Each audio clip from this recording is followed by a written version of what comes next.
let's flip a coin. Head Carolina, tails California, somewhere greener, somewhere warmer. Okay, it's Andy Graham of hoboontheroad.com, and I'm in Sarajevo. It's, I don't know, Tuesday or Wednesday. I never know what day it is, and I'm answering a question.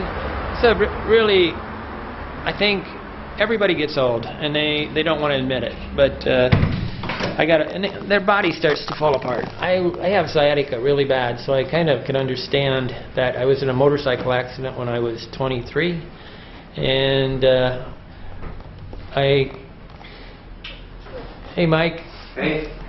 Mike's having his day of courage. His morning glass of courage. Okay, Gladys A. asked a question. This is Andy Graham of hoboontheroad.com. I've traveled non-stop for 93 countries and traveled non-stop for 16 plus years and went to 93 countries. Gladys A. asked, just turned 60, am disabled with chronic back pain problems. I have sciatica, so I understand this stuff. I even have a website about back pain. I solve mine by sleeping in my belly. Reversing the body problem. See, the body needs to be in balance, and if it's hurting one way, you have to reverse it the other way. Okay, currently living in San Miguel de Allende, that's Mexico, and cheaper on my Social Security. Check she says my Social Security goes further. This is the advantage of living abroad, is that, you know, some reason people don't understand that you can actually live outside the United States cheaper than you can live inside the United States. So there's probably 200 countries on the planet that you can live, you know, half or a third the price of the United States without a problem. But she says, I'm living there, but I'm bored. So she's already living outside the United States. I want to go see ancient sites in places like Italy, Spain, Turkey, Egypt, and Israel, Greece, and other parts of South America, and never look back. Hey, that's my life. That's me. You're the person. I'm the one that's done that. As long as I have my pain meds, I'm fine. And in 200 countries on the planet, you can just walk into the pharmacy and buy this right across the counter without a prescription, so that shouldn't be a problem. I really want, you should stockpile it though. You should have like probably 2 or 3 months worth of supply, at least in 90 days, as long as your visa's going to last, right? I really want to make this happen while I'm still a very cool, attractive female who loves people, dancing, music, etc. How can I make this happen? Just sell everything and leave? I'm going to stop right there for a second. Yes, the things that you own in life are your jailer. They're the things that hold you into one place and make it so that you cannot have freedom. So the more things you have, the less freedom you have. Bottom line. I'd like to start in Italy and stay 2 months or more. Can I fulfill my dream of travel on $1,700 a month? Yes or no? She's very, you know, functional here. She understands how to ask a specific question, and I like to ask. I have these problems with these dysfunctional people. Can I fulfill my dreams on $1,700 a month? Yes or no? The answer is 100% yes. Okay, you got to take $1,700 and divide it by 30 and come up with the number. So that's what, about $50 a day. Is that right?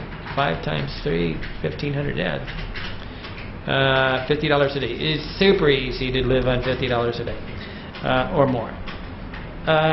There's actually a friend of mine that wrote a book, or How to Live on New World on $50 a day. Just pick up a lonely planet anywhere on the planet, and you can go anywhere on the planet just following the lonely planet, and living on $50 is a piece of cake.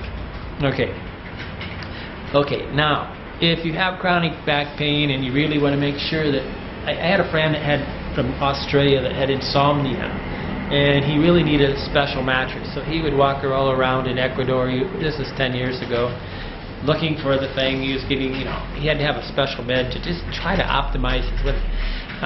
What we're trying to do here is optimize our living conditions, right? So Europe's very expensive. So what you're going to have to do is understand you can almost always, anywhere on the planet, including Europe, rent a room for $300 to $400 a month. It's not going to be an apartment. It's going to be a room with maybe you're sharing the kitchen with 2 other people. It's more like a boarding house, or you're living in a house with one other person. There's starting to be all these different types of companies that actually allow people to rent rooms in their house. I keep thinking of this Casa e Betty. I was trying to rent a room in Lille, France for 400 euros a month. And what I would really do if you want to live in Europe is you got to think in months. Now the bad part is that if you rent a room by the month, you're screwed. You're going to be living there for a month, right? So you might, but the minute you move into that place, you're going to start having to plan the next month somewhere, or try for 2 months at the same place. Europe's much more complicated, but you can find a lot of student housing with people that are studying languages at different places. So I stayed in Barcelona one time, and actually one of my readers actually found this. She got on the internet and just buzzed and buzzed and buzzed until she found a room. It was 300 euros. I shared an apartment. There was the owner and 2 other kids that were studying Spanish in Barcelona. Worst place on the planet to study Spanish because they speak Catalan, which is not Spanish. You need to go to Madrid.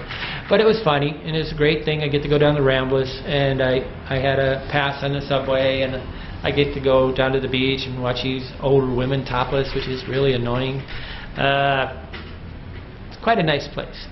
But you got to choose a place, and you're going to have to learn the skill sets to how to find a room by the month.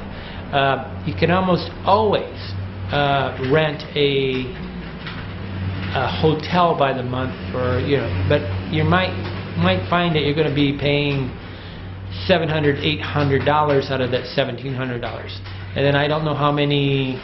A lot of people have these miscellaneous debts that payments, like MasterCard payments, rent payments, storage locker payments. You need to get rid of all those things to do this, and then after you're free, then you can do about anything you want to do. But obviously, if you wanted to come to Italy after September 10th in the fall or in the early spring, and you wanted to, it'd be real ideal to start at September 10th after September and go to Italy and get a room and stay for 2 months, because all the hotels just become pretty much vacant after university and school starts.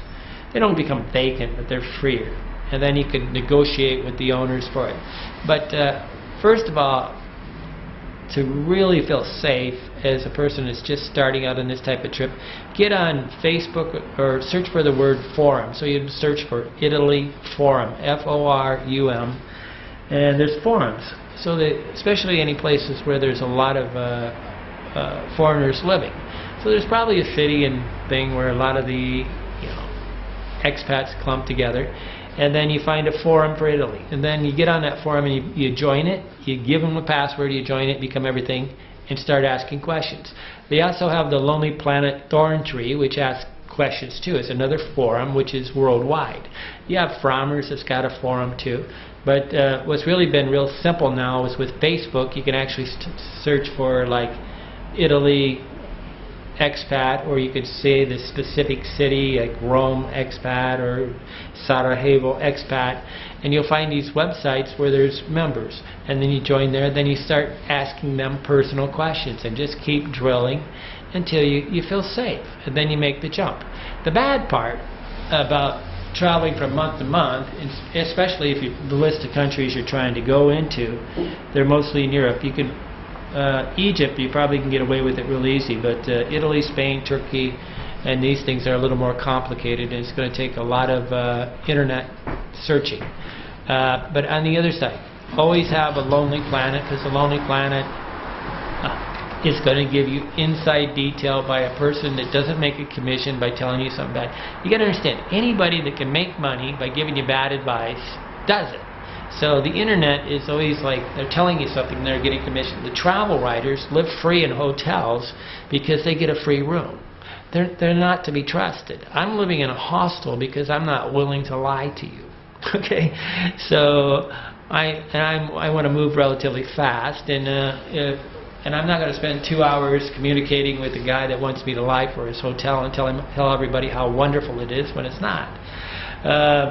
I'm in a hostel, and I'm not recommending it, but it's the hostel Art at Sarajevo. It's about $9 or something, and it's got a locker. If anything else, it's got a secure locker. The rest of the stuff is más o menos. Okay, but think always moving hotel to hotel. You're not moving country to country. You're moving from your place in San Miguel Allende to another hotel somewhere on the planet. And the trips are going to cost you should try to travel right around $300 per airplane ticket. So your first jump to Europe is going to be a big one. Then once you're in Europe, you can actually move around with low-cost carriers by getting on the list of low-cost carriers on Wikipedia. They have a list of all your cheap flights, and then but you got to go light. You got to go super light. And if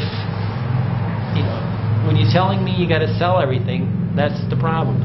Those things are your jailers. The things we own, the stuff we own us. We don't own them, they own us. So try to get rid of everything and pare down until you can live out of a backpack. Then just start moving around in Mexico a little. And once you figure out how to move around in Mexico or Guatemala, then do it.